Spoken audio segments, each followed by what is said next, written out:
50% को नॉलेज है, 50% को नहीं है। ओके।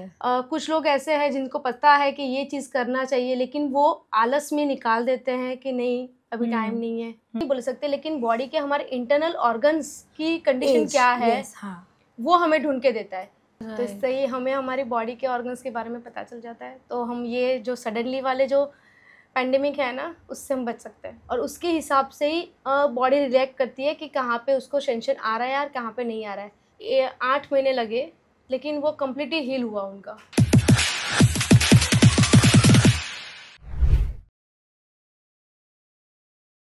हाय एवरीवन, मैं हूं Shamaiza Saqib and welcome back to another episode of Moza women voice of dignity and honour. आज हमारे साथ है श्रुति संघवी जी, जो कि एक योगा इंस्ट्रक्टर और वेलनेस कोच है। So let's get in. Hi Shruti ji, how are you? बस fine, well. Okay, so Shruti ji, जैसे आपने बताया कि आपका एक वेलनेस ऑल्टरनेटिव सेंटर है। Yes. So what does alternative mean? मुझे इस बारे में थोड़ा बताइए। ऑल्टरनेटिव मीन्स अभी जो एलोपैथिक, होम्योपैथिक, वो सब कुछ है, ये उससे अलग है।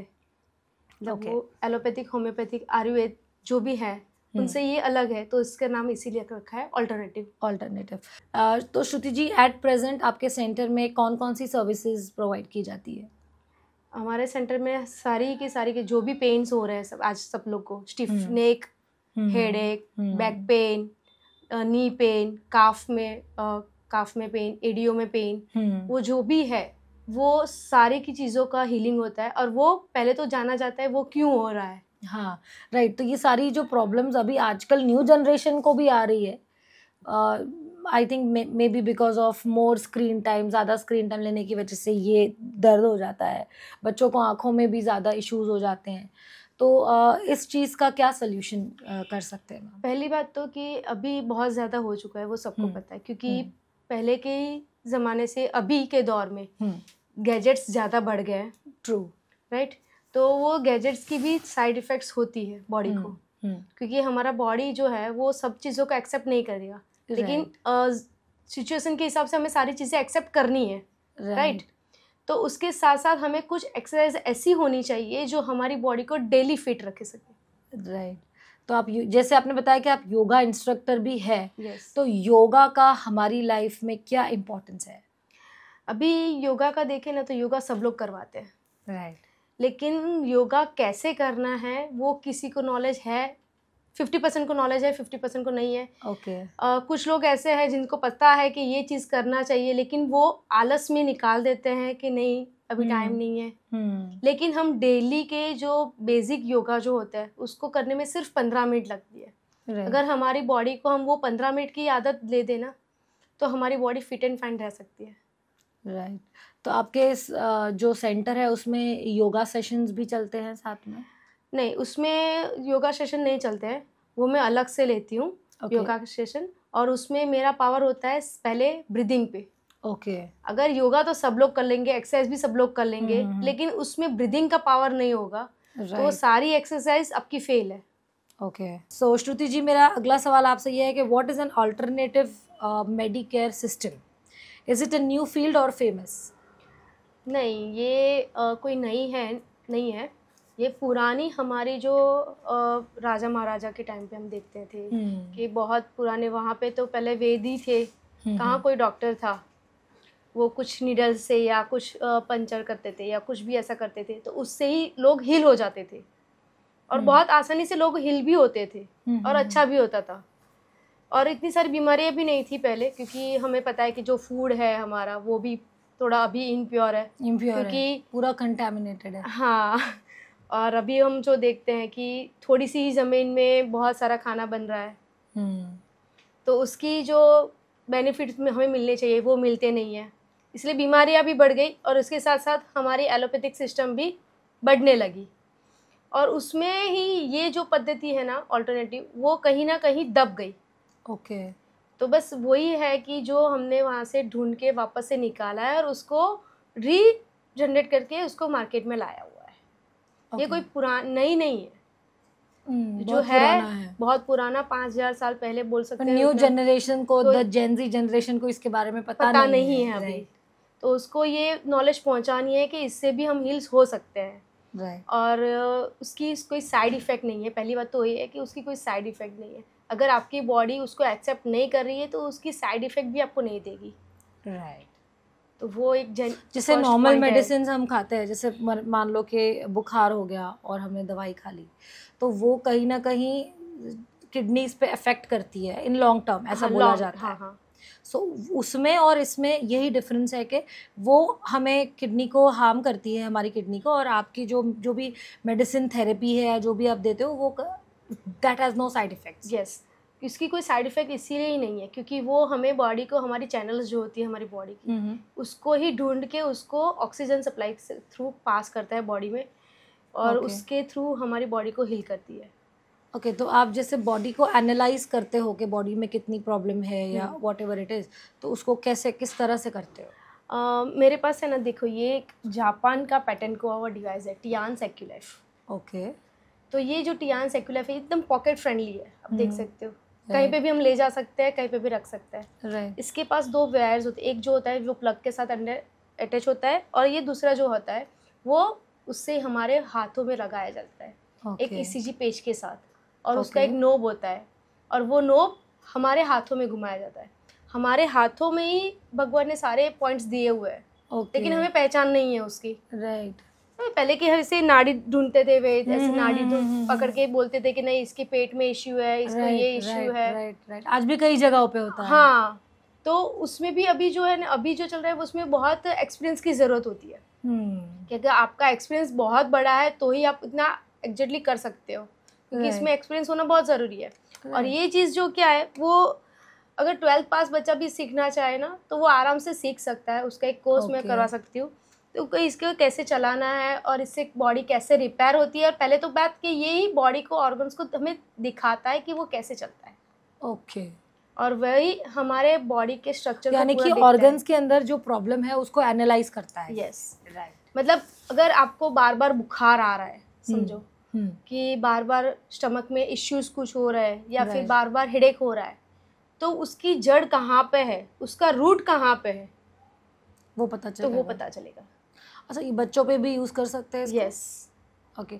आप अब बता रही थी कि आप सिखाते हैं, टीनेजर्स भी ये कर सकते हैं इस फील्ड में अगर आना चाहे तो आपके कोर्सेज के बारे में बताइएगा। मैंने और उसमें करियर के बारे में भी बताइएगा। श्योर। इसमें एक है जो मेरे एक मेंटर है, दिल्ली से है, डॉक्टर हिमांशु कुमार अनुराग। ओके। प्रोफेशनली डॉक्टर थे, डॉक्टर है, हाँ, थे नहीं है। हाँ, ओके। और उनके पास बहुत सारा नॉलेज है, वो पेशे से MBBS गायनेकोलॉजिस्ट है। ओके। और उसके बाद वो इस फील्ड में आए हुए हैं हमारे साथ, और वही हमें एक डिप्लोमा कोर्स करवाते हैं, सर्टिफाइड, और उसमें सारी चीज़ हमारे बॉडी के ह्यूमन एनाटॉमी के बारे में बताते हैं, समझाते हैं, हमारे बॉडी के ऑर्गन्स के बारे में समझाते हैं, फिर इसके बारे में भी नॉलेज देते हैं कि ये कैसे हमारी बॉडी के चैनल्स को ढूंढता है और कैसे उसको रिपेयर करता है। राइट। क्योंकि इसी के अंदर 2 मोड होते हैं, एक डिटेक्ट मोड होता है, एक रिलीव मोड होता है। ये एग्जैक्टली वही है ना। एक बार मैंने किया था पुणे में, मतलब कोई सेमिनार में ही मैं गई थी, और वहाँ पे एक होता है आपकी एज और एक होता है बॉडी एज। यस। सो ये उससे रिलेटेड कुछ है? बॉडी एज नहीं बोल सकते, लेकिन बॉडी के हमारे इंटरनल ऑर्गन्स की कंडीशन क्या है, हाँ, वो हमें ढूंढ के देता है। भी आज हम देखते हैं तो suddenly kidney failed, suddenly heart attack से आदमी की डेथ हो जाती है, राइट, सडनली ब्रेन शॉक आ जाता है, राइट। तो ये सारी चीज़ें हैं ना, कुछ भी सडनली नहीं होता है। ये ऑर्गन को कम्प्लीटली डैमेज होने में मिनिमम 10 ईयर्स तो लगते हैं। ओके। 8 to 10 ईयर्स लगते हैं। तो वो सिस्टम होता है हमारा बॉडी का, तो हमें उससे ढूंढना है। अगर हम इससे भी अगर साल में एक बार भी चेकअप करवाते हैं बॉडी को, तो हमारे इंटरनल पार्ट्स के बारे में हमें पता चलेगा। शायद किसी को बुरा लगता है, हम किसी को बोल देते हैं ना कि आपके इसमें प्रॉब्लम है, तो सडनली हमें मना कर देता है, मुझे यहाँ पे तो कुछ नहीं है, मुझे तो प्रॉब्लम ये यहाँ पे है, मैं यहाँ के लिए आया हूँ, आप मुझे ये प्रॉब्लम क्यों दिखा रहे हो। लेकिन उसको बाद में रियलाइज़ होता है जब वो प्रॉब्लम होती है। और हमारा क्या होता है कि हम शुरुआत में हमें पता चल जाता है इसके, ये हमारे बॉडी में 2% अगर कुछ भी होता है ना, 2%, तो वो दिखा देता है। तो इससे ही हमें हमारी बॉडी के ऑर्गन्स के बारे में पता चल जाता है, तो हम ये जो सडनली वाले जो पैंडेमिक है ना, उससे हम बच सकते हैं।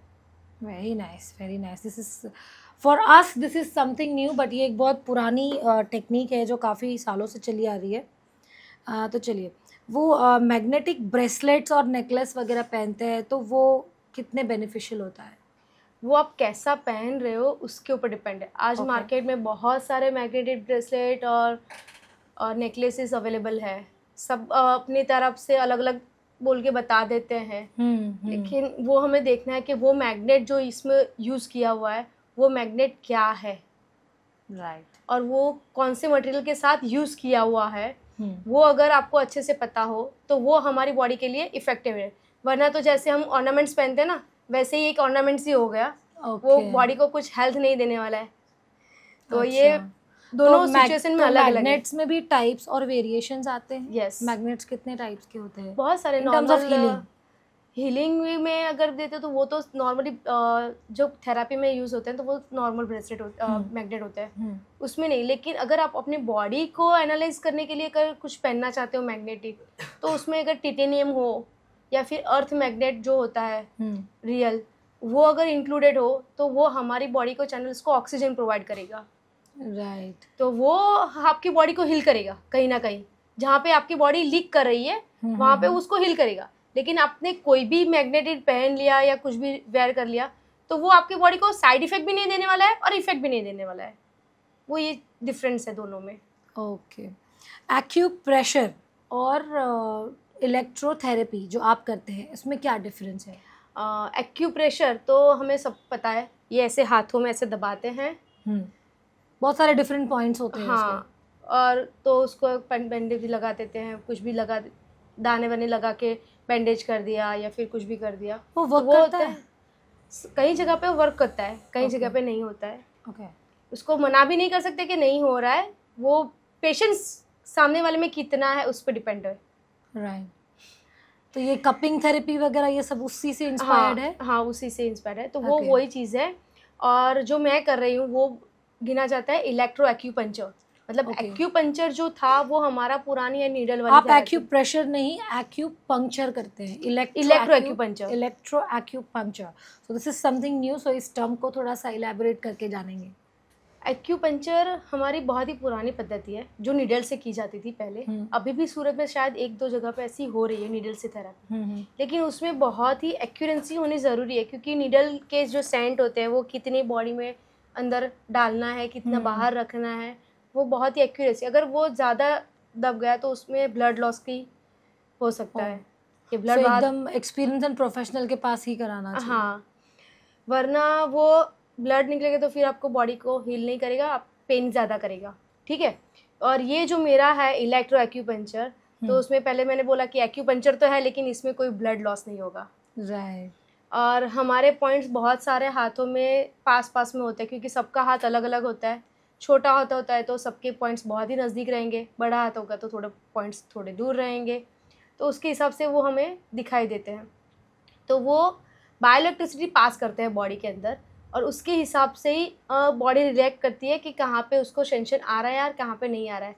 कहीं पे आ रहा है और सुई जैसा चुभ रहा है, फीलिंग ऐसी आएगी कि सुई चुभ रही है जैसे, तो वो उसकी बॉडी का बहुत ही एक्यूरेट पॉइंट होगा, जिससे उसकी बॉडी कहाँ पे लीक हो रही है वो एग्जैक्टली पता चलेगा. और उसके साथ ही एक हमारा बॉडी का इम्यूनिटी पॉइंट होता है, उसके साथ हम बैर करते हैं, उसको कंपेयर करते हैं कि आपको यहाँ पे जो हो रहा है वैसे ही वहाँ पे हो रहा है या नहीं हो रहा है या फिर अलग हो रहा है. तो उसके साथ मैच करके हम उसकी बॉडी को जानते हैं कि अगर उसकी बॉडी में कुछ भी लीक हो रहा है तो वो किस चीज़ के लिए लीक हो रहा है. राइट. क्योंकि एक ही जैसे परेशानी होती है, एक ही जैसे पेन लेके 2 लोग आते हैं, लेकिन दोनों का रूट अलग अलग होता है. तो वो ये चीज़ होता है कि सब लोग बोलते हैं कि इसको तो आपने इतने में थेरेपी कर ली और मेरी इतनी बोल रहे हो. ये मतलब दोनों की परेशानियाँ भले सेम है, हाँ, लेकिन दोनों का रूट अलग अलग है. रूट अलग अलग है. राइट. जैसे अगर कोई झाड़ का पेड़ है, दोनों झाड़ के पेड़ है, और एक के अंदर खटमल हो गया है और एक के अंदर खाद कम है, इसलिए दोनों का ग्रो नहीं हो रहा है. तो इसमें से हम खटमल निकालेंगे और इसमें से हम खाद ज़्यादा डालेंगे. राइट. तो दोनों का ग्रो नहीं हो रहा है, वो दिखाई दे रहा है, लेकिन उसका root problem with different solutions. Yes. तो ये चीज़ ये है. तो हमें वो रूट पे जाते हैं तो उसके हिसाब से हम उसको हील भी करते हैं। So we got to know today कि every body is different and every problem is also different. कई बार हमें जो प्रॉब्लम हो रही है उसे समझ नहीं पाते और हम डॉक्टर्स के पास जाके हम डॉक्टर्स को बोलते हैं कि मुझे ये प्रॉब्लम हो रही है, बट उसका जो रीज़न होता है वो कोई और ही होता है। So it is very important कि हम डॉक्टर्स की बात सुने, ना कि हम हमारी मर्जी उन पे डालें। वो तो कई बार ऐसा होता है कि घर में एक बीमार होता है, डॉक्टर सारे बन जाते हैं। हाँ, होम घरेलू उपाय, घरेलू नुस्खे, हाँ वो भी ये अच्छे करो, होते वो हैं। करो, सम आर जब- इफेक्टिव, हाँ, बट समटाइम्स घरेलू It's नुस्खों not- के पीछे हमारा जो मेडिकेशन का टाइम होता है वो वो निकल निकल जाता जाता है। है एंड देन फिर वो जो प्रॉब्लम होती है वो और बढ़ जाती है। राइट। इसीलिए बोलते हैं कि भाई हमें थोड़ा इनिशियल स्टेज पे अगर हम चेकअप करवा ले, या फिर हमारी बॉडी जो है उसके रिगार्डिंग हमें थोड़े बहुत पहले से ही इंडिकेशन कर लेते हैं बॉडी के लिए, तो वो हमारे लिए फ़ायदेमंद रहेगा। जैसे आपने बताया कि आपको ये करने का आइडिया आया इन कोविड टाइम्स, यस। तो कोविड में ही क्यों? क्या वो कोविड की वजह से आया था कि मैं इसको ट्रीट करूंगी वाला था आपके दिमाग में? नहीं, ऐसा कुछ नहीं था, लेकिन कोविड में मैंने है ना पहले एमएलएम स्टार्ट किया था। हाँ। एमएलएम फील्ड टियान्स बायोटेक हाँ। कंपनी है। सॉरी टू इंटरप्ट यू श्रुति जी, आज एक चीज़ मैं बोलना चाहूँगी कि बहुत सारी लेडीज़ को आई थिंक कोविड टाइम में ये रियलाइज़ हुआ है कि हमें कुछ बिजनेस स्टार्ट करना चाहिए और हमें कुछ करना चाहिए। You know, even I felt so, I am working from 12 years, but मुझे कोविड में ये रियलाइज़ हुआ यार मेरा मेकअप का काम तो चल ही नहीं रहा है अभी, बिकॉज कोई शादी नहीं कर रहा है अभी ज़्यादा, और शादी कर रहा है तो अभी कम लोगों में कर रहे हैं, तो मेकअप पे खर्चा क्यों करें? तो हमें कुछ ऑल्टरनेटिव बिजनेस हमारे पास होना चाहिए जो ऑल द टाइम चलता रहे। तो बहुत सारी लेडीज़, जैसे आज श्रुति जी है, फिर हमारे पास एक और एपिसोड हो चुका था आयत जी का, अगर आपने देखा होगा तो उन्होंने भी कोविड में केक्स बनाना स्टार्ट किया था, उन्होंने बेकिंग का आज बहुत अच्छा सक्सेसफुल काम कर रही है। सो मुझे लगता है कोविड का ये एक पॉजिटिव साइड, भले थोड़ा सा पॉजिटिव है, 10% पॉजिटिव होगा, लेकिन ये बहुत अच्छी बात है कि कोविड ने हमारी सारी जो वुमेन है उनको क्या बोलते हैं, एक बिजनेस आइडिया दे दिया कि अब we need to do something. Covid में मैंने जैसे आपको बताया कि मैंने एमएलएम टियान्स बायोटेक ग्रुप के साथ ज्वाइन किया है। वो अभी भी कंटिन्यू है मेरा, उसमें मैं कोई लीक नहीं कर रही हूँ, लेकिन उसमें एक सिचुएशन, वो मैंने वुमेन हाइजीन के ऊपर काम लेके किया था। लेकिन उसमें ही मुझे पता चला कि इसकी कंपनी के अंदर तो बहुत सारी फील्ड है। ये डिवाइस भी है वो ही कंपनी का ही है, सारे के सारे। तब जाके मुझे रियलाइज़ हुआ कि ये तो बहुत सारी चीज़ें हैं, तो उसके जो भी वीडियोस आते थे तो बैठे बैठे क्या करें, करना है कुछ काम, राइट, बैठे बैठे क्या करें, करना है कुछ काम। तो वही मैंने बस वो वीडियो स्टार्ट किए देखने के लिए, और फिर पता चला कि ये तो बहुत ही हेल्पफुल है। फिर घर में एक थोड़ा पेंडेमिक हुआ बीमारी का, मदर इन लॉ का, तो उस पर मैंने जो डॉक्टर सिखाते थे, जो लेते थे, उनको ही मैंने सीधा पूछ लिया कि इज़ इट पॉसिबल कि मेरे मदर इन लॉ पर वर्क होगा? तो उन्होंने हाँ बोल दिया। तो मैंने, मुझे सिखाएगा कौन? तो उन्होंने से मैंने सीखा, जो मेरे मेंटर, मैंने पहले ही बोला। हाँ। तो उन्होंने से मैंने सीखा, जाना, इतना बोलना सीखा। ओह। और ये वर्क भी मुझे उनके पास ही बहुत अच्छे से सीखने को मिला। और मदर इन लॉ मतलब 8 महीने लगे, लेकिन वो कम्प्लीटली हील हुआ उनका। कोविड पूरा ठीक हो गया उनको? कोविड नहीं था उनका, कुछ और इश्यू थे, उनके लंग्स थोड़े डिफ़ॉल्ट थे और उसके कारण कम्प्लीटली बेडरम्स हो गए थे। तो धीरे धीरे से न्यूट्रिशंस दिए, ये एक्यूपंक्चर के पॉइंट दिए, डिवाइसेस यूज़ करवाए, तो उनका धीरे धीरे से रिकवरी होके वो कम्प्लीटली हील हो चुके थे। राइट। तो बस उसके ऐसे लगा कि नहीं, अगर मैं मम्मी पे कर सकती हूँ तो मैं किसी और को भी हील कर सकती हूँ। आज सोसाइटी को भी ज़रूरत है, समाज को भी ज़रूरत है, तो मेरा एक एम बन गया कि नहीं, मैं कर सकती हूँ तो मैं लोगों को हील करूँ। Very nice. एक एज पे अगर कुछ सीखने को मिला है तो वो करना चाहिए। बहुत कम लोग इस बारे में सोचते हैं कि अगर मैं कुछ कर सकती हूँ तो मैं लोगों को हील करूँ, जो बहुत ज़रूरी है आज के टाइम में। हाँ, क्योंकि नहीं पता चल रहा है कि आज जो हो रहा है वो, कई बार बीमारी के बारे में हमें पता नहीं चलता है, कई बार रिपोर्ट्स में कुछ नहीं आता है, तो हमें समझ में नहीं आ रहा है भाई हमें क्या करना चाहिए, क्या नहीं करना चाहिए। तो ये मेरे पास एक आपके लिए एक पॉइंट है कि अगर आपको आपकी बीमारी के बारे में पता नहीं चल रहा है तो आप आओ हमारे पास, हम आपको बताएंगे कि आपकी बीमारी का राज क्या है। इलेक्ट्रो एक्यूपंक्चर के मुझे बेसिक पॉइंट्स जानने हैं। जैसे फॉर एग्जांपल किसी का सर दर्द हो रहा है और मान लो वो अब तक नहीं पहुंच सकते, तो घर बैठे वो उसका कैसे सोल्यूशन कर सकते हैं?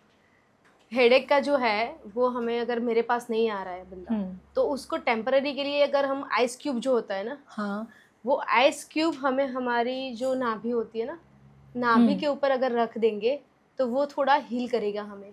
फिर उसके टाइम के बाद आप हमारे पास आ सकते हो। राइट, उसका रीजन जानने के ये लिए कि एक वो क्यों हो टेम्पररी रही है। रिलीफ हो जाएगा। टेम्पररी रिलीफ हो जाएगा कि उसका हेडेक थोड़ा सा कम हो जाएगा। और ये कोई भी यूज कर सकता है, any age group? Any age group. अगर किसी को हेड पेन होता है तो you can use ice cube. ये मैं खुद भी पहली बार सुन रही हूँ, this is really shocking for me कि ऐसा भी कुछ हो सकता है। Yes. आपको अपने नेवल पे, नाभि in the sense navel, right? Yes. आपको अपने नेवल पे आइस क्यूब रखना है and that ice cube can heal your head pain. So इसके साथ डायरेक्ट कनेक्शन है। डायरेक्ट कनेक्शन इसलिए बोल सकते हैं क्योंकि हमारी जो नाभि होती है ना, नेवल, उसके अंदर से 72,000 वेन्स पास होती है पूरी बॉडी के अंदर। Oh my God, this is also something I didn't know. तो वो एक हमारा इतना है पावरफुल पार्ट बॉडी का, जो हमारी बॉडी को बहुत सारा हील करती है। राइट। देखो, अगर हम आज डिलीवरी होती है, हाँ, तो डिलीवरी में भी हमारा बच्चा जो होता है वो नाभि से कनेक्ट होता है और उसको जो भी फूड जाता है हमारी बॉडी के थ्रू, तो वो उससे ही जाता है। राइट। इसीलिए बोला जाता है कि हमारी नाभि बहुत हेल्दी होनी चाहिए। और मैंने ये भी सुना है कि नाभि में कुछ ऑयल्स डालने से भी बॉडी हेल्दी रहती है। हाँ, वो बहुत सारे ऑयल्स और अलग अलग ट्रीटमेंट के लिए अलग अलग होते हैं।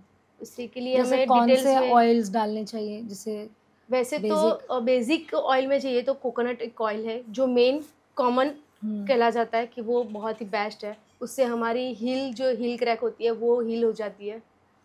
फिर सरसों का तेल है या फिर काले तिल, काले तिल का तेल, यस, वो दोनों भी बहुत बेनिफिशियल होते हैं हमारे। अलग अलग ऑयल के अलग अलग बेनिफिट्स होते हैं। ओके, तो ऐसा कुछ है कि ये ऑयल ये टाइम पे डालना चाहिए? नहीं, ऐसा नहीं है। कोई हमें सिर्फ दोपहर में सोने से पहले या फिर रात को सोने से पहले सिर्फ 4 या 2 बूंद की ज़रूरत होती है, ज़्यादा ज़रूरत नहीं है। ऐसा नहीं है कि पूरा अगर तो नाभि में बहुत सारा गैप है तो उतना पूरा भर दो, वो नहीं है। सिर्फ 2 या 4 ड्रॉप्स, 2 या 4 ड्रॉप्स, उतनी ही बेनिफिट्स हो जाती है उसमें जो होनी चाहिए वो। लेकिन उसके लिए आपको पहले जानना पड़ेगा कि आपको ऐसे कौन सा ऑयल इस्तेमाल करना है और कौन सा नहीं करना है। अगर आप जनरली ही यूज़ करना चाहते हो ऐसे ही नॉर्मली वे पे, तो सिर्फ जो प्योर कोकोनट ऑयल होता है, प्योर वाला जो धानी का होता है, प्योर वाला, राइट, वो इस्तेमाल करने से कोई प्रॉब्लम नहीं आएगी, कोई उसकी कोई साइड इफेक्ट नहीं रहेगी। तो एक बेनिफिट ये है कि इसमें अगर आपको ऐसे ही नॉर्मली करना है तो आप कोकोनट प्योर ऑयल जो होता है वो अपनी नाभि में डाल सकते हो। उससे आपकी नाभि का दर्द होता है वो भी हील हो सकता है, आपकी हील क्रैक होती है वो भी हील्स हो सकती है, फिर आपकी आँखों में भी शाइनिंग आएगी, बालों में भी आएगी, वाह, स्किन केयर, हेयर केयर, सब कुछ हो जाएगा। तो एक वो बेनिफिट है कि वो 2 4 ड्रॉप्स नाभि में डेली डाल सकते हैं। ये डेली चीज़ के ये आप कर सकते हैं, उस पर कोई साइड इफेक्ट नहीं है। ओके। और बाकी जो ऑयल्स है, जैसे आपने बताया कि राई का जो तेल है या तल का तेल है, वो सारे आपको आइडेंटिफाई करना होगा कि आपको क्या प्रॉब्लम है। yes. और उसके अकॉर्डिंग आपको ऑयल सिलेक्ट करके उसको ट्रीट करना होगा। Got it. अच्छा, माइग्रेन अगर किसी को है तो उसको कैसे ट्रीट करेंगे? माइग्रेन पहले बोले तो माइग्रेन होता है बिकॉज ये बहुत इंक्रीजिंग प्रॉब्लम है। यस, माइग्रेन जो है मतलब वो हमारे हेड की जो चैनल्स होती है उसमें सूखापन आ जाता है, वो उसमें ब्लड फ्लो अच्छे से पास नहीं हो रहा है, कई बार आधे ही पास में हो जाता है, तो वो चीज़ें होती है। और मैंने बोला ही पहले कि अभी का जो एज का दौर चल रहा है वो गैजेट्स वाला हो गया है। और जो गैजेट्स के रेडिएशंस जो होते हैं ना, वही ये सारी चीज़ों को प्रॉब्लम्स बढ़ा रहे हैं। Those are harmful radiations. Yes.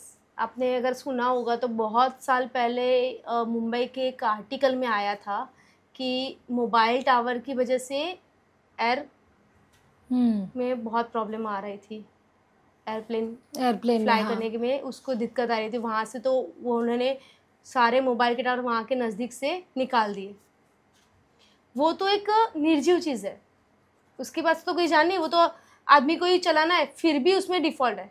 तो ये हमारी बॉडी तो जीती जागती है, राइट। तो आप देखो, हम तो इसके बिना कहीं भी बाहर नहीं जाते, हमेशा साथ में कैरी कर लेते हैं। पे इतना इफेक्ट पड़ा तो लिविंग थिंग पे क्या पड़ेगा?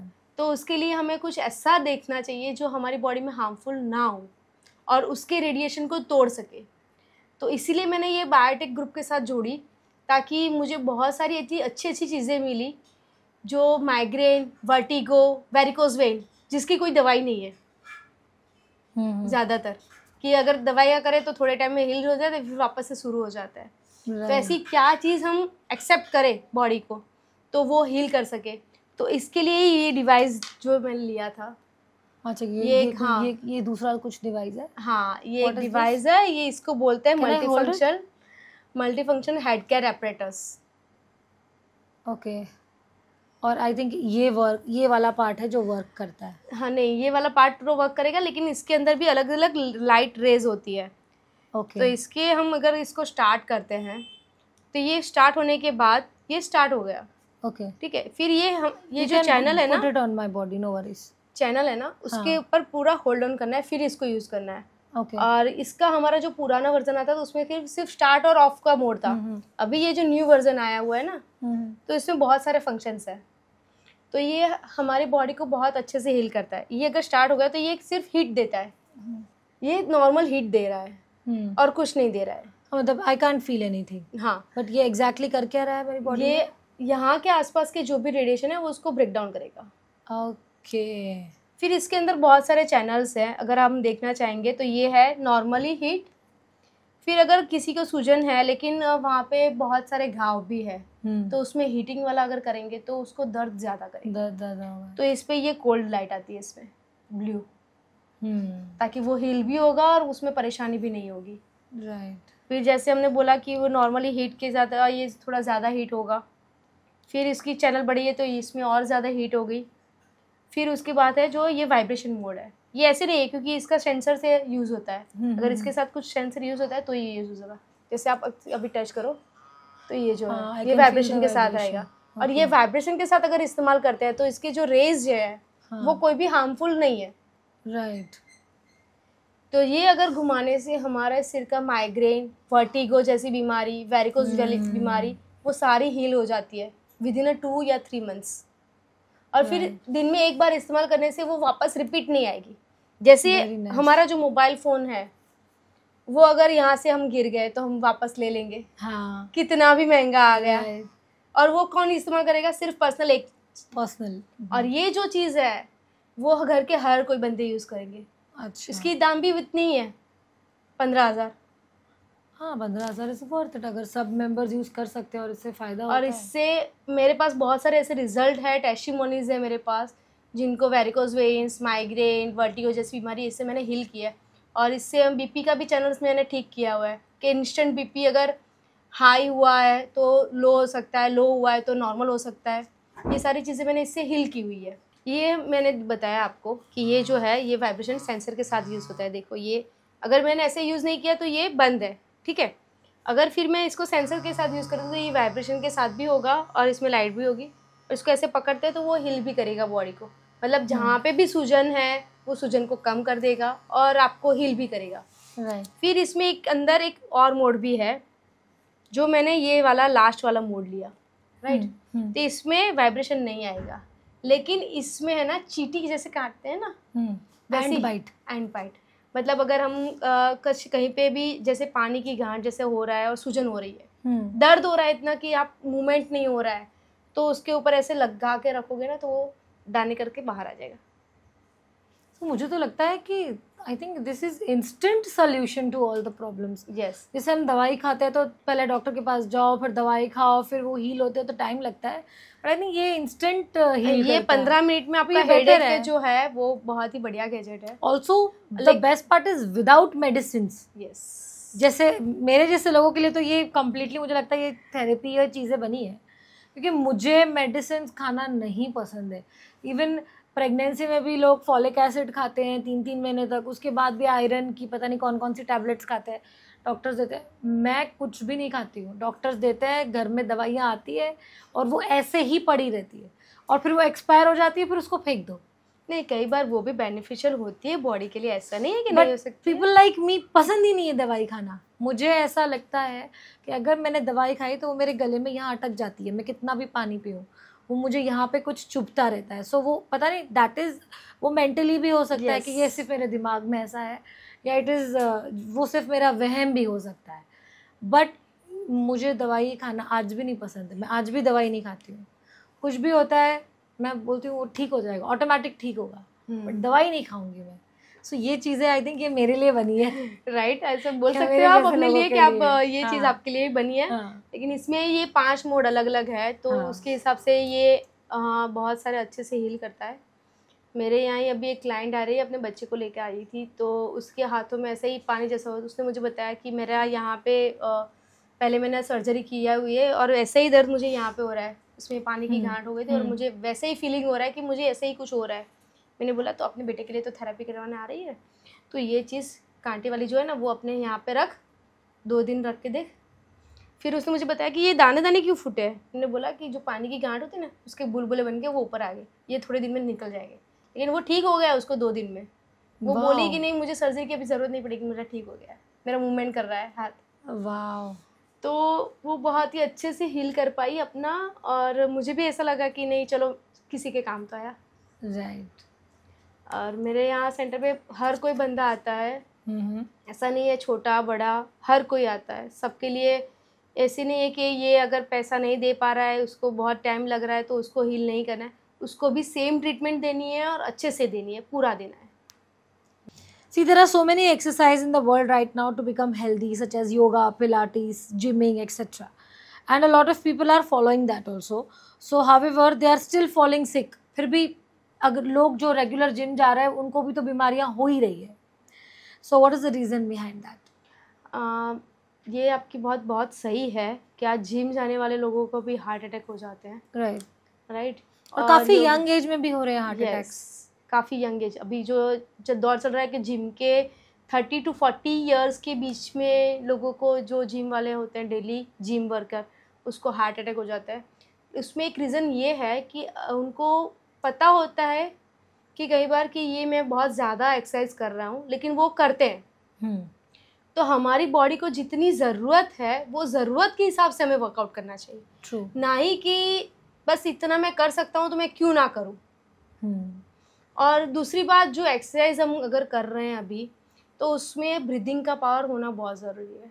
अब अगर ऐसे ही एक्सरसाइज करते रहोगे नॉर्मली, ये बता रहा है ये ऐसे करना है, ये ऐसे करना है, ये हाथ को ऐसे पीछे घुमाना है और सीधे इससे नीचे लाना है, ऐसे ही कंटिन्यू आप करते जाओगे ना तो वो आपकी बॉडी को हार्म ही करेगा. लेकिन उसको आप ब्रीदिंग पावर में लाओगे कि कैसे ब्रीथ इन करना है, कहाँ पे ब्रीथ होल्ड करना है, कैसे ब्रीदिंग आउट करनी है. अगर उस हिसाब से आप 10 मिनट भी एक्सरसाइज कर लोगे ना तो आपकी बॉडी अच्छी रहेगी. लेकिन ये आज सबको नहीं पता है और सब लोग बस ऐसे ही स्टार्ट भी कर लेते हैं, और सब जगह पे वही होता है कि भाई बाद में लोग 3-4 दिन तो बहुत ही मतलब फ्रेश मूड में होते हैं और कर लेते हैं, फिर बॉडी थक जाती है तो छोड़ देते हैं. अगर वो एक्सरसाइज आपको वहाँ तक पहुँचना है तो उसके लिए डेली प्रैक्टिस धीरे धीरे से जाना है, ना ही कि पहले दिन में ही आप उतना पूरा कर लो. क्योंकि बॉडी इतनी जल्दी अडेप्ट भी नहीं कर सकती. हाँ, तो उसको उसका टाइम इतना देना पड़ेगा. अगर आप टाइम नहीं दोगे उसको और बोलोगे नहीं मैं तो फट से ही कर लूँ, मुझे तो ये भी आ जाएगा, मैं ये भी कर लूँ, तो वो पॉसिबल नहीं है. तो उसके लिए हमें ब्रीदिंग पावर पे ऊपर फोकस करना चाहिए, और जितना आपकी बॉडी एक्सेप्ट कर रही है उतना ही मूवमेंट बॉडी को देना चाहिए. ना ही कि भाई इतना दिखा है तो मुझे इतना करना ही है, वो नहीं करना है. Okay. So regular body massage जो हम करवाते हैं, जैसे for example post pregnancy massages भी होते हैं. मसाजेस के बहुत सारे डिफरेंट वेरिएशंस और टाइप्स हैं. तो does that body massage help in healing? वो करवाने चाहिए या नहीं करवाने चाहिए? वो नहीं करवाना चाहिए ऐसा मैं नहीं बोलूँगी, और करवाना ही चाहिए ऐसा भी मैं नहीं बोलूँगी. ओके. वो एज बॉडी डिपेंड. वो अगर आप डॉक्टर की गाइडेंस के एडवाइस के बराबर चलाओगे तो वो आपकी बॉडी के लिए हेल्प करेगा. अगर विदाउट एडवाइजेबल चाहोगे तो वो शायद आपको हार्म भी कर सकता है. तो बिकॉज मैंने मसाजेस करवाए तो उसमें क्या होता है कि कई बार मसाज के बाद पेन बढ़ जाता है, मैं वही कई बार रिलीफ हो जाता है. आपको उसको डॉक्टर की एडवाइस के साथ चलना है कि आपकी बॉडी को वो ज़रूरत है या भी नहीं है. अगर विदाउट एडवाइस जाओगे तो शायद आपका दर्द बढ़ जाएगा. लेकिन it also helps in toning the body. तो अगर ब्यूटी के वे में देखा जाए तो कहते हैं कि करवाना चाहिए बिकॉज वो बॉडी को टोन करता है. उसके लिए आपको किसी एक्सपर्ट के पास ही करवाना चाहिए, ना ही कि लोकल. राइट. वो भी मैटर करता है. अगर वो लोकल के पास मैटर्स तो फिर शायद कहीं पर हार्म भी हो जाएगा, क्योंकि कई बार ऐसा होता है ना कि बंदे जाते हैं हेयर कट करवाने के लिए, फिर बोलते हैं कि भाई नहीं हेड मसाज कर लो, फिर वो बंदा ऐसे घुमा दे ऐसे घुमा, कई बार ऐसा होता है कि भाई जाम ही हो गया। तो ऐसे नहीं करवाना है, जिसके पास नॉलेज हो अच्छा उसके लिए रिगार्डिंग, तो उसके पास करवाओ, ना कि लोकल के पास। Very true. और बच्चे आजकल जैसे मैंने बताया कि मोबाइल ज़्यादा यूज़ करते हैं, आपने बताया कि गैजेट्स बहुत ज़्यादा यूज़ हो रहे हैं, सो बच्चों को कई बार आंखों से पानी आता है या आंखों में दर्द होता है, सो उसके लिए हम क्या सोल्यूशन कर सकते हैं? पहले तो हमें डिस्टेंस बनाना चाहिए। अगर मोबाइल में भी बच्चे देख रहे हैं तो उसका भी डिस्टेंस एटलीस्ट 2 फीट्स होना चाहिए, मोबाइल से डिस्टेंस बनाना चाहिए। बीच में आइज़ को ब्लिंकिंग करता है कि नहीं कर रहा है, अगर वो नहीं कर रहा है तो वो डेंजरस है। तो बच्चे को अगर बोलना है कि भाई यानी मैं समझी नहीं। ब्लिंक, अच्छा, ब्लिंकिंग, वो तो नॉर्मली ब्लिंक तो करते हैं। नहीं, अभी जो बच्चे देख रहे हैं ना, तो आप देखोगे ना तो वो कॉन्स्टेंटली देखेंगे ऐसे, ना ही पलक झिपकाए, उनकी नजर भी नहीं करते हैं। हाँ, तो ये ब्लिंक कम करेंगे ना, तो अगर आप कहीं से भी आवाज़ लगा दो उसका खाने पीने के लिए, या फिर उसकी बहुत ही अगर अच्छी चीज़ है उसके लिए भी आप आवाज़ लोगे ना, तो वो नहीं सुनेगा। तो बच्चों अगर हम मोबाइल देते हैं तो उसकी अगर हम एक बार खास ध्यान में रखें बच्चों को कि अगर तुझे मोबाइल देखना है तो तुझे बीच बीच में ब्लिंक करना है आँखों को, और आँखों की एक्सरसाइज होती है ब्लिंक करनी, फिर हमारी आइज जो नोब होते हैं वो अप एंड डाउन करनी है, फिर साइड टू साइड करनी है, रोटेशन करनी है, वो सारी एक्सरसाइज आइज की होती है। अगर हम बच्चों को वो सिखा दे तो उसकी आइज में प्रॉब्लम कम आएगी। फिर उसका डाइजेस्टिव अच्छा रखना है, उसको पानी ज़्यादा से ज़्यादा पिलाना है। कई बार अच्छे बच्चे खेलने कूदने में इतना मशगूल होते हैं कि वो पानी ही नहीं पीते, राइट, तो उसका डाइजेस्टिव अच्छा नहीं होता है, और डाइजेस्टिव इश्यू के कारण भी उसकी आइज में प्रॉब्लम होते हैं। तो हमें वो भी ध्यान रखना है पानी की इंटेक कितना है। और अगर फिर भी अगर ये सब ध्यान रखने के बाद भी अगर ऐसा हो रहा है तो एक बार कंसल्ट डॉक्टर, आइज के स्पेशलिस्ट जो होते हैं उसके पास ही जाना है, ना ही कि कोई घरेलू नुस्खे या कोई भी आई ड्रॉप्स लेके आ गए और ठंडे डाल दिए, वो नहीं करना है, वो सारी चीज़ें नहीं करना है। या फिर आप उसका डाइजेस्टिव सिस्टम अगर ठीक है, सब कुछ ठीक है, तो फिर आइज के डॉक्टर को, अच्छे वाले डॉक्टर को कंसल्ट करना चाहिए और उसका चेकअप करवाना चाहिए। और वो भी हो जाए, फिर भी वो सब कुछ नॉर्मल है, फिर भी अगर हो सकता है तो दिन में 4 से 5 बार ठंडे पानी से आँखों में छलक डालनी है। ओके, नॉर्मल ठंडा पानी, ठीक है, नॉर्मल ठंडा, ना ही कि फ्रिज का निकाल के वो डाल दिया। नॉर्मल जो टैप वाटर होता है ना वो ही डालना है। टैप वाटर से आंखों पे स्प्लैश करना है 4 to 5 टाइम्स 4 to 5 टाइम्स दिन में 3 to 4 टाइम्स, ठीक है। तो उससे भी आँखें की सेहत हमारी अच्छी रहती है। नॉर्मली भी अगर कुछ प्रॉब्लम ना भी हो तो हम सिर्फ जो आइज़ की एक्सरसाइज होती है, अगर वो एक्सरसाइज हम कर ले और दिन में 3 से 4 बार ऐसे पानी की छलक डालेंगे तो जो आइज़ में रेडनेस आ जाती है या फिर जो इन्फेक्शन होता है, गर्मी चढ़ जाती है, तो वो कम होगी। So it was really wonderful talking to Shruti ji. बहुत अच्छा था सेशन और काफ़ी नॉलेजेबल भी था। अब थोड़ा सा फन करते हैं, थोड़ा मज़े करते हैं। सो उसके लिए मैं क्विक रैपिड फायर राउंड लेके आई हूँ आपके लिए। इसका आंसर आपको ओनली 1 सेकेंड में देना है। It's a quick rapid fire round. आपको ज़्यादा टाइम नहीं मिलेगा सोचने के लिए, आपके दिमाग में जो आता है आपको फट से जवाब देना है। Okay, so biggest challenge of life? शादी। ओह ये एकदम असली वाला, मतलब क्या बोलते हैं, एकदम ट्रू आंसर दिया इन्होंने। Happiest moment of life?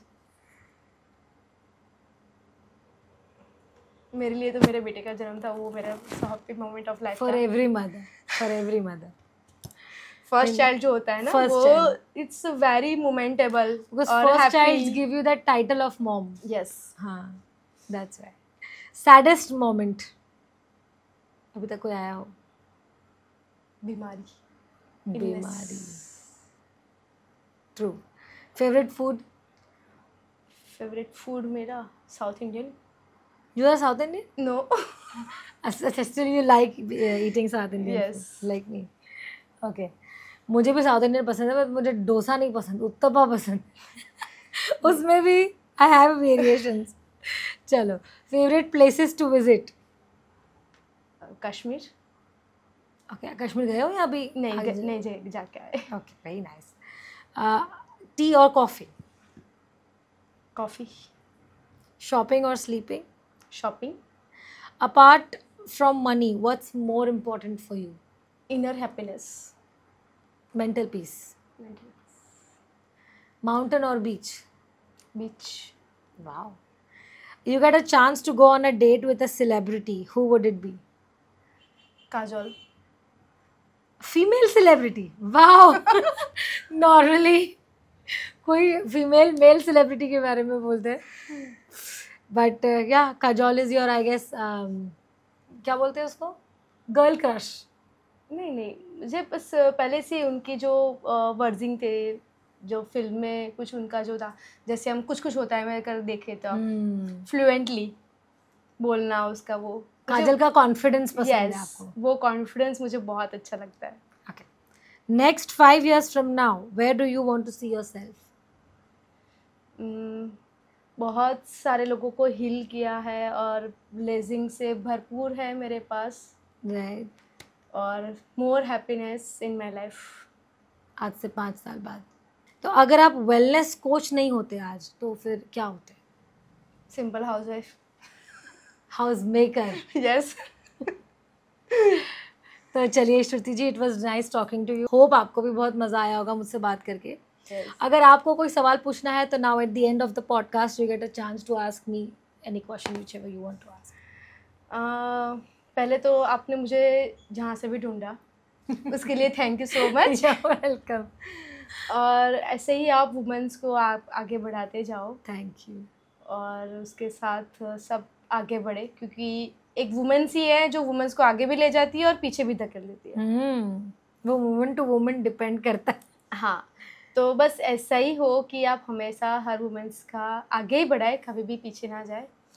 और मेरी भी ब्लेसिंग रहेगी कि मुझे शायद दूसरी बार भी अगर आपके साथ मौका मिला डेफिनेटली तो हम कुछ और भी करेंगे. और मैं भी चाहूँगी आप एक बार विजिट कीजिएगा मेरे सेंटर के ऊपर, क्योंकि अभी जो मेरा सेंटर था, मतलब है अभी में, और वहाँ से मैं now I am shifting to another centre. Wow. And enlarge भी बड़ा कर रही हूँ. Very nice. तो अभी आपका सेंटर कहाँ पे है? मेरा अडाजन में ही है, near Deepa complex, royal park में है. और अभी L10 था शॉपिंग, अभी हो रहा है L10 से L1. वाओ. जगह भी डबल हो रही है, मतलब लार्ज तरक्की पे है. Very nice, very nice. वो लोगों की ब्लेसिंग होते हैं. सच सक्सेस इन योर लाइफ. और बस ऐसे ही कि मैं हर कोई को अपना जो सॉल्यूशन है वो मैं दिखा के चलूँ. और ना ही वो कहते हैं ना कि कोई भी काम के पीछे ना उसका पर्पस, उसका नीयत बहुत मैटर करता है. और आपका जो नीयत है, जैसे मैंने थ्रू आउट द पॉडकास्ट मैंने बहुत बार सुना कि आप बोल रहे थे कि मुझे लोगों को हील करना है. My motive, my aim is to heal people, चाहे वो पैसा दे ना दे. तो ये जो आपका जो नीयत है ना, ये आपके सक्सेस का राज है, ये मैं कह सकती हूँ. Thank you so much. और मेरे जो मेंटर है वो भी मेरे लिए बहुत ही बोला जाए ना तो मेरे फैमिली में मेरे हस्बैंड हैं, मेरे बच्चे हैं, बहुत ही सपोर्टिव है. सब लोग मेरे साथ है, मतलब उनका जो होता है, मेरा अगर मैं कहीं पे भी लीक हो रही हूँ तो उनका सपोर्ट जो होता है मुझे, वो बहुत ही मुझे मैटर कर रहा है. और इसका साथ साथ मेरे जो 2 मेंटर है, एक लाइफ मेंटर भी है जो हमारे यहाँ सूरत में लाइफ कोच है, भाविन शाह करके वो है. और मेरे जो सिखाने वाले मेंटर जो है डॉक्टर अनुराग, वो भी बहुत ही, मतलब अगर कहीं पे भी मेरी चूक हो रही है, कहीं पे भी कुछ भी अगर सूरत में उनकी कोई रिक्वायरमेंट है तो उनका कॉल आ जाता है कि ये करना है. तो वो मेरे लिए एक पेशेंस बन जाता है कि नहीं मुझे ये करना ही है, क्योंकि उन्होंने टास्क दिया तो have to fulfil it. Yes. और MLM में भी जो मेरे मेंटर है वो भी है, बहुत ही बढ़िया है. वो लोग भी मुझे हर दिन सपोर्ट कर रहे हैं, ऐसा नहीं है कि वो लोग नहीं कर रहे. लेकिन मुझे क्या है, वो चीज़ भी अच्छी लग रही है, क्योंकि ये सारे इक्विपमेंट्स, वो गैजेट उसी के हैं. लेकिन मुझसे उससे ज़्यादा ये चीज़ ज़्यादा अफेक्टिव लग रही है कि इससे मैं लोगों को हेल्थ दे सकती हूँ, जिसकी लोगों को ज़रूरत है आज. क्योंकि लोगों को रूट नहीं पता होता है, रूट, बीमारी का रूट नहीं पता. यस. वो रूट हम देते थे ढूंढ के, फिर उसको हमारे पास करवाए या ना करवाए, it's second choice. I am happy कि मैंने उसको रूट ढूंढ के दिया. I'm really impressed by Shruti's thoughts and it was a wonderful session throughout. Hope you all also enjoyed. और मैं आपसे मिलूंगी अगले एपिसोड में. Till then, like, share and subscribe.